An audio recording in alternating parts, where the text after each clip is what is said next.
Okay, now we're recording. So if any member of the public would like to address the hearings officer on this item or on the public comment item, please raise your hand now by clicking on the raise hand button at the bottom of your Zoom screen or by dialing *9 if you've joined by telephone. There are no hands raised. All right, thank you, Jessica. Item number 4 is the announcement of appeal rights. Any decision of the hearings officer is appealable to the TRPA governing board. The notice of appeal, which can be found on TRPA's website, and associated fees must be filed within 21 days of the hearings officer's decision. All right, so we have one public hearing item today, and it is the Oliver Shoreline Protective Structure Reconstruction, 3230 Edgewater Drive, Tahoe City, Placer County, California, APN number 093072039. And I believe this is Tiffany's item. All right, you go ahead and make a presentation. Sure, thanks. Thanks, Marcia. This is Tiffany Good, Principal Planner in the Planning and Permitting Department. The subject property is located on Edgewater Drive in the Dollar Point Residential Subdistrict of the Placer County Tahoe Basin Area Plan, where single-family dwellings are an allowed use and shoreline protective structures are a special use, and that's why we are here today requiring hearings officer review and approval. The proposal is to remove the existing wood retaining wall that is holding back a pretty steep slope along this area of shoreline. The existing wall is failing, as you can see from some of the photos, and the slope is kind of slipping down towards the shoreline. So in its place will be a stacked rock wall, gently sloping. It will reinforce and stabilize the upland areas, and there will be some additional rocks placed upland of that stacked wall. And the existing metal staircase that you can also kind of see in the pictures there will be removed, and a meandering rock path will be constructed in its place that will connect the upland with the shoreline. All of the improvements are to be located landward of the high water line. There is a Tahoe City Public Utility District lateral and easement that is lakeward of the high water line. And the lateral extends up the east side of the property, and the sewer line is and will remain protected during and post construction. That's all I have. All right, thank you, Tiffany. And I went through the report. I looked at the plans and the all the photographs and your analysis, and I don't have any questions. Is there anyone here from the applicant who would like to make a statement about this? Good afternoon. My name is Abigail Edwards, and I'm with Tahoe Land Planning. I represent the property owner and submitted the application. We had some comments. I had some comments to Tiffany a couple days ago, and we worked through them. They were regarding the coverage, the conditions on coverage, so we're modifying that condition. I believe she may have also modified the security deposit to, I believe, $7,500.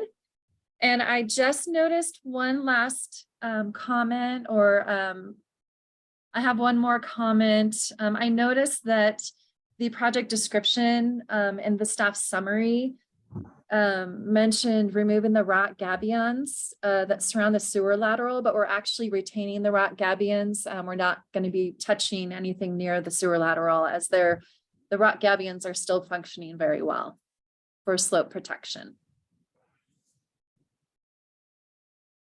Okay, so just so I have all three of, it sounds like 3 changes. One is to the security deposit.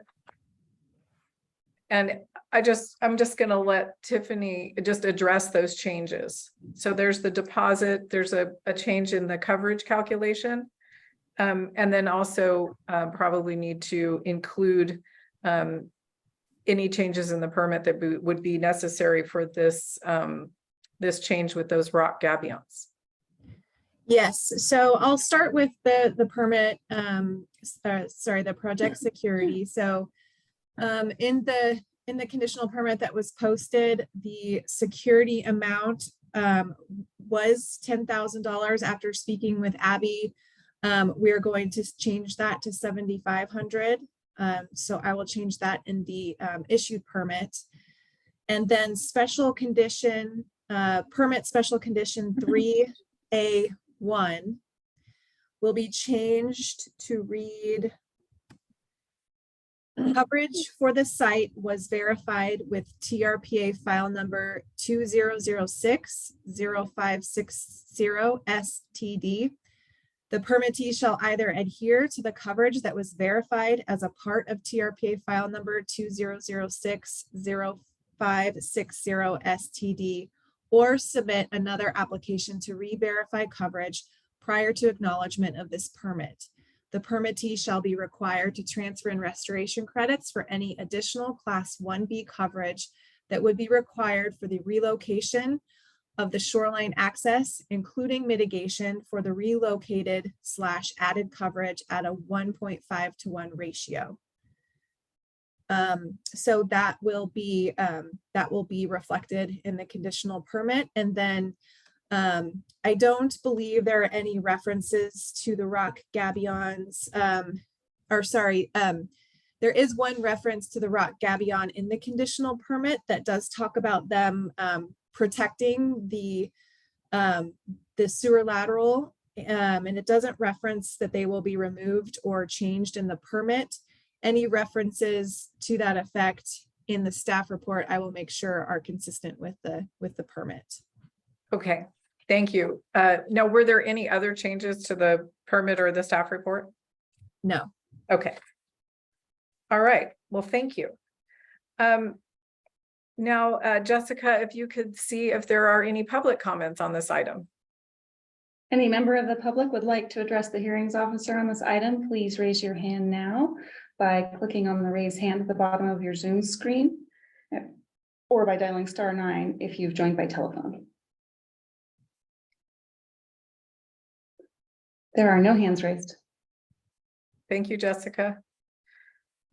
Okay, so I will go ahead and take action on this item. I will approve the findings contained in the staff summary and a finding of no significant environmental effect, and approve the project based on the staff summary, subject to the conditions contained in the attached draft permit and the changes that we just discussed. All right, and our last item is adjournment. That was a quick meeting. We'll adjourn at 2:10. Thank you very much. Thank you. Thanks, everybody.